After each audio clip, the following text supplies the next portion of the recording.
तो दोस्तों इस T20 वर्ल्ड कप में 20 में से 4 ऐसी टीम्स रही हैं जो कि अनडिफीटेड गई हैं सुपर 8 में, और 4 में से भी मात्र 3 टीम ऐसी हैं जिन्होंने 4 में से 4 मैचेस अपने जीते हैं।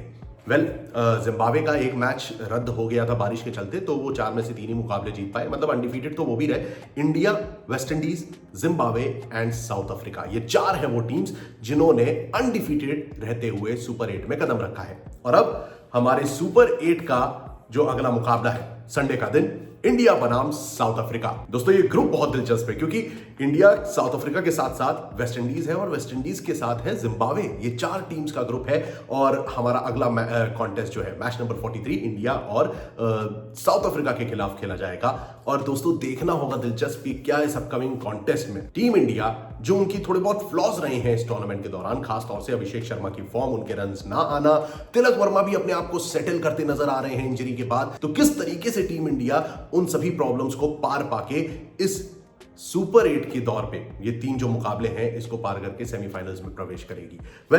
इसको लेकर मैंने एक वीडियो अलग से बनाया था और उस पर भी आप जाके पूरा एक समीकरण देख सकते हैं टीम इंडिया का कि कैसे प्रॉब्लम्स रही हैं कैसे नहीं। फिलहाल इस वीडियो पर फोकस करते हैं मैच नंबर 43 इंडिया बनाम साउथ अफ्रीका। अब मजेदार बात यह है दोस्तों कि ये जो मुकाबला है नरेंद्र मोदी स्टेडियम में खेला जा रहा है, शाम का मैच है और नरेंद्र मोदी स्टेडियम यानी कि अहमदाबाद में ही साउथ अफ्रीका ने अपने 4 में से 3 ग्रुप स्टेज के मैचेस यहीं पर खेले हैं, जिसमें अफगानिस्तान को हराया, न्यूजीलैंड को हरा चुकी है एंड कनाडा पर जीत दर्ज करी थी।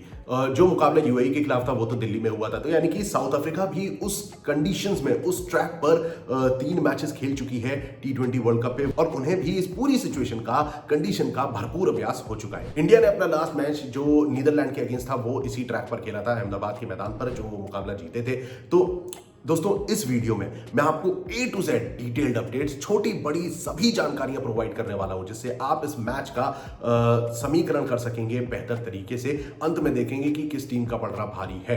शुरुआत हम करते हैं इंडिया से, क्योंकि यहां पर दोस्तों एक तो परेशानी है जिस पर हमें काबू करने की जरूरत है। हमें क्या मतलब, खुद अभिषेक शर्मा, तिलक वर्मा को उस चीज पर काबू पाने की जरूरत है। तो सबसे पहले हम शुरुआत करते हैं कि टीम इंडिया की परफॉर्मेंस अब इस तक रही कैसी है। ईशान किशन की अगर हम बात करें तो एक उन्होंने सबसे अहम पारी खेली थी पाकिस्तान के अगेंस्ट 77 रनों की, और नामीबिया के अगेंस्ट उन्होंने 61 रन की पारी भी खेली थी। तो ये तो इंपॉर्टेंट बड़ी पारियां रही हैं जहां पर उन्होंने अपनी छोटी इनिंग्स को बड़ा किया है। हालांकि जब बात आती है यहाँ पर यूएसए के खिलाफ या फिर हम बात करते हैं लास्ट मैच में नीदरलैंड्स के खिलाफ, वो छोटी छोटी पारियां रही जहां पर उतना वो कारगर साबित नहीं हुए, बट इंपैक्ट डालने की वो हर बार कोशिश करते हैं।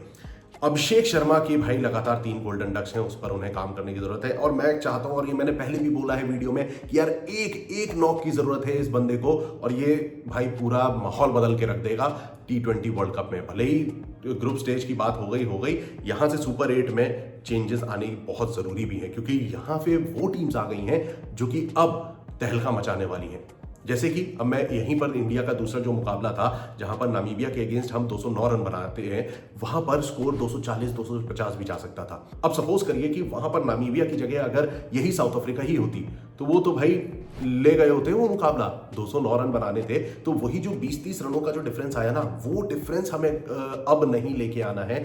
वहां पर ये प्रॉब्लम्स नहीं आनी चाहिए, क्योंकि अब जो टीम्स आएंगी उनके लिए वो 209 रन का जो टारगेट है वो अचीव करना उतना मुश्किल नहीं होगा। अब तीसरी बहुत इंपॉर्टेंट बात आ जाती है कप्तान सूर्य कुमार यादव की। भले ही अब उन्होंने पिछले कुछ मैचेस में रन स्कोर करने शुरू करे, मतलब जो वो कह रहे थे मेरे रन नहीं आ रहे, बट जो पहला मैच था यूएसए के अगेंस्ट, जहां वो भी मैच सूर्य कुमार यादव की वजह से हम जीते थे, 84 रन उन्होंने वहां पे बनाए थे, तो उसके बाद से वो पारी वो निकाल के नहीं आ पा रही है। चाहे वो पाकिस्तान के खिलाफ हो, वो मुकाबला वहां पर जिस तरीके की सिचुएशन बैठी थी वहां पे उन्होंने सही बल्लेबाजी करी, लेकिन फिर उसके बाद जब आप नीदरलैंड्स के खिलाफ मुकाबला खेलते तो वहां पर भी आप थोड़ा सा फंबल करते हुए नजर आए थे, जहां 28 गेंदों में उन्होंने सिर्फ 34 रन बनाए थे। और यहीं पर पारी आती है शिवम दुबे की, जहां उन्होंने 3 इंपॉर्टेंट पारियां खेली। नामीबिया के अगेंस्ट उन्होंने 16 गेंदों में 23 रन के आसपास किए थे, फिर उसके बाद पाकिस्तान वाले मुकाबले में भी वो 27 बहुत इंपॉर्टेंट रन थे, और जब नीदरलैंड के अगेंस्ट थोड़ा सा हम फंस रहे थे तो वहां 66 रनों की इंपॉर्टेंट पारी उन्होंने खेली थी, जहां पे हार्दिक पांड्या की भी परफॉर्मेंस अच्छी रही है।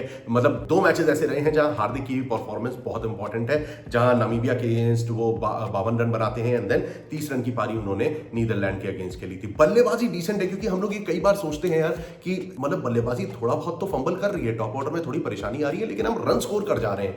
लेकिन जो वो हम रन स्कोर कर रहे हैं अब जो टीम्स आएंगी वो उस रन्स को भाई पार कर सकती हैं, वो टारगेट अचीव कर सकती हैं। जो मैं पहले भी बोल रहा था कि अभी तक हमारे बॉलर्स बहुत इजी गोइंग वे में डोमिनेट करते हुए गए हैं क्योंकि सामने से चैलेंज मिला नहीं है। अब सामने से चैलेंज मिल सकता है क्योंकि सामने वाली टीम साउथ अफ्रीका भी उस कंडीशंस पे खेल चुकी है। तो बॉलर्स की भी जब हम बात करते हैं तो यहां पर हार्दिक पांड्या हो, चाहे वरुण चक्रवर्ती हो, एंड देन अक्षर पटेल, ये तीनों बहुत इंपॉर्टेंट प्लेयर्स हैं जिन्होंने इस T20 वर्ल्ड कप में बेहतरीन परफॉर्मेंस दी है। Varun Chakravarthy back to back wickets लेके जा रहे हैं। अक्षर पटेल ने शुरुआती 3 मैचेस खेले थे, नीदरलैंड के खिलाफ मैच नहीं खेले, वॉशिंगटन आए थे, तो वहां पर भी एक स्वाइप हो सकता है। वो एक चेंज आप देख सकते हैं प्लेइंग 11 में, जहां पर अक्षर पटेल ने पहले 3 मैचेस में 2-2 विकेट लिए।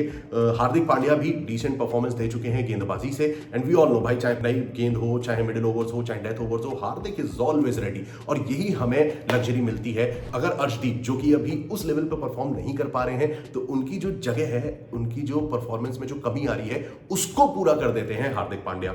अब यहीं पर दोस्तों अगर बात करी जाए तीसरे बॉलर की, तो शिवम दुबे भी अच्छा चिप इन कर रहे हैं। उन्होंने भी 2 मैचेस में विकेट निकाल दिए हैं, तो बॉलिंग अटैक डिसेंट नजर आता है। ये जो लाइनअप है हमारा, ये परफेक्ट है और साउथ अफ्रीका के अगेंस्ट ना ईंट से ईंट बजाने की काबिलियत और कुव्वत रखता है। बस प्रॉब्लम है 2 खिलाड़ियों की, और मैं कहूंगा 3 प्लेयर्स भी इसमें आ जाते हैं। पहले अभिषेक शर्मा की 3 डक्स के बाद अब जो परफॉर्मेंस होगी वो दूसरे होंगे। तिलक वर्मा इंजरी के बाद उस लय में नजर नहीं आए हैं, एंड अभी मैं बोलूंगा सूर्य कुमार यादव को अभी भी थोड़ा सा और परफॉर्मेंस में निखार लाना होगा। अब यहां पर बात शुरू होती है साउथ अफ्रीका की। भाई बल्लेबाजी में साउथ अफ्रीका उतनी ही बेहतरीन परफॉर्मेंस देती नजर आई है। इनके लिए एडन मार्करम ने 3 इंपॉर्टेंट मैचेस खेले हैं जहां पर उन्होंने पारी को बदला है, गेम को अपने नाम किया है। फिर आते हैं यहां पर Ryan Rickelton, Dewald Brevis, David Miller and Quinton de Kock. दोस्तों ये 5 ऐसे खिलाड़ी हैं जिन्होंने किसी न किसी मैच में इंपॉर्टेंट रोल अदा किया है, टीम को जीत के रास्ते पर लेके आई है, दहलीज पार करी है जीत की। जहां पर एडन मार्करम की जब आप बात करते हैं, जहां पर वो कनाडा के अगेंस्ट 59 रन बनाते हैं, एंड देन उसके बाद अगर आप देखें न्यूजीलैंड वाला इंपॉर्टेंट मैच था जहां वो 86 रन की पारी खेलती है और 28 रन बनाते हैं, शायद 11 गेंदों के आसपास 28 रन बना देते हैं वो in the very last match against UAE. तो वो एक ऐसे 3 पारियां रही हैं जो कि डिफाइन करती हैं कि टॉप ऑर्डर में वो किस तरीके से इंपैक्ट दे सकते हैं। उसके बाद रियान रिकल्टन की भी बेहतरीन बल्लेबाजी हमने देखी है। क्विंटन डिकॉक का एक इंपॉर्टेंट मैच था जहां पर उन्होंने अफगानिस्तान के खिलाफ, जहां पर वो 2 सुपर ओवर आए थे, डिकॉक के बल्ले से बेहतरीन पारी निकली थी। उस मुकाबले में अर्धशतक उन्होंने चढ़ा था। रियान रिकल्टन ने भी उस पारी में बेहतरीन परफॉर्मेंस दी थी। वो 2 प्लेयर ऐसे रहे थे जिसके चलते जो साउथ अफ्रीका है, जहां पर वो थोड़ा सा परेशानी में आए थे, उस परेशानी से बाहर निकाला था क्विंटन डिकॉक और रियान रिकल्टन ने। और अंत में आते आते जहां कम गेंदों में ज्यादा रनों की जरूरत होती है, जहां वो क्लच पारियां खेलनी होती है, वहां डेवॉल्ट ब्रेविस और डेविड मिलर आ जाते हैं। तो टीम के पास बहुत ही सही तरीके से प्लेयर्स जो हैं वो सेट हो रखे हैं, और यहीं पर चीजें खत्म नहीं होती। इसके बाद इनके पास मौजूद हैं ट्रिस्टन स्टब्स, मार्को येंसन जैसे खिलाड़ी जो कि बड़े हिटिंग करने की काबिलियत रखते हैं। तो टीम का बैटिंग लाइनअप भी इंडिया की तरह डीपी है। और जब हम बात करते हैं गेंदबाजी की, तो भाई एक से बढ़कर एक धुरंधर मौजूद हैं। देव गॉट लंगी एनगिडी जो कि बेहतरीन परफॉर्मेंस दे रहे हैं, बैक टू बैक उन्होंने विकेट निकाले हैं। इन्हें यहां पर सपोर्ट मिल जाता है अगेन मार्को येंसन की ओर से।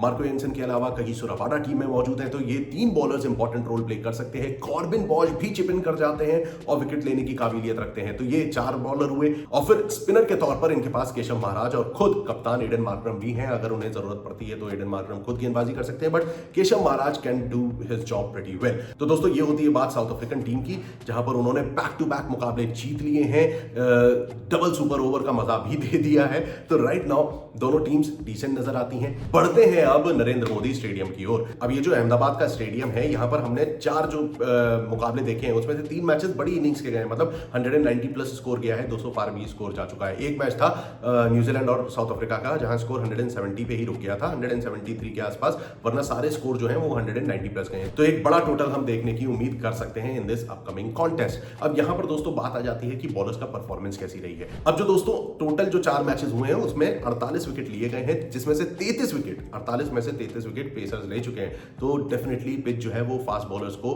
फेवर कर सकती है। अब जहां तक बात है शाम की, तो हल्का सा ड्यू फैक्टर भी आ सकता है। तो टीम्स यहां पर पहले गेंदबाजी करना पसंद कर सकती हैं, क्योंकि अभी तक 3 मैचेस ऐसे हुए हैं जिसमें कैप्टन ने पहले गेंदबाजी करने का फैसला लिया है। और सरप्राइजिंगली दोस्तों 2 ही ऐसे मैचेस रहे हैं जहां पर जिस टीम ने टॉस जीता है वो उसी टीम ने गेम जीता हो। न्यूजीलैंड साउथ अफ्रीका वाला मैच था जहां साउथ अफ्रीका पहले गेंदबाजी चूज करती है और वहां पर वो मुकाबला निकालने जाते हैं, एंड देन इंडिया वाला मुकाबला था इंडिया नीदरलैंड्स का, जहां इंडिया पहले बल्लेबाजी चूज करती है और वो मुकाबला ले जाते हैं। मतलब वो तो देखो इंडिया और नीदरलैंड्स वाले मैच को हम साइड रख सकते हैं क्योंकि वो डेफिनेटली एक तरफा मैच वाली बात थी, बट जो स्टार्टिंग के 3 मैचेस थे वहां पर दोस्तों चेज इंपॉर्टेंट होगा और यहां पर कैप्टन्स पहले गेंदबाजी करना पसंद करेंगे।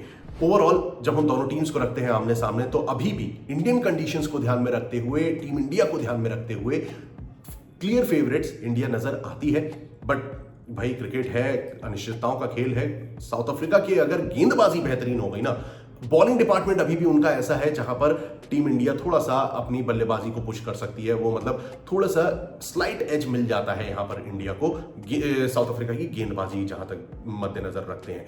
बट यहीं पर दोस्तों जो मैंने आपको 3 प्रॉब्लम्स बताई थी, अगर उसको पार कर लिया इंडिया ने तो डेफिनेटली ये मुकाबला हम जीत कर आगे बढ़ सकते हैं, अपनी राह को और आसान कर सकते हैं। अब दोस्तों इन सभी बातों को सुनने समझने के बाद आपकी क्या ओपिनियन है, क्या राय है, यहां तक आप पहुंच चुके हैं वीडियो में तो कमेंट सेक्शन खुला हुआ है, जवाब भी देते जाइए कि इस अपकमिंग कॉन्टेस्ट में किस टीम का पलड़ा भारी हो रहा है, कौन सी टीम सेमीफाइनल्स के लिए अपनी राह आसान कर रही है, क्या है वो इंडिया या फिर साउथ अफ्रीका। कमेंट्स में अपना जवाब जरूर दीजिएगा और चैनल को सब्सक्राइब नहीं किया तो फटाफट से क्रिकेट गुरु को सब्सक्राइब करिए और क्रिकेट से जुड़ी, मुकाबलों से जुड़ी, आईपीएल से जुड़ी, T20 वर्ल्ड कप से जुड़ी तमाम अपडेट्स पाते रहिए। So stay tuned and keep watching cricket Guru.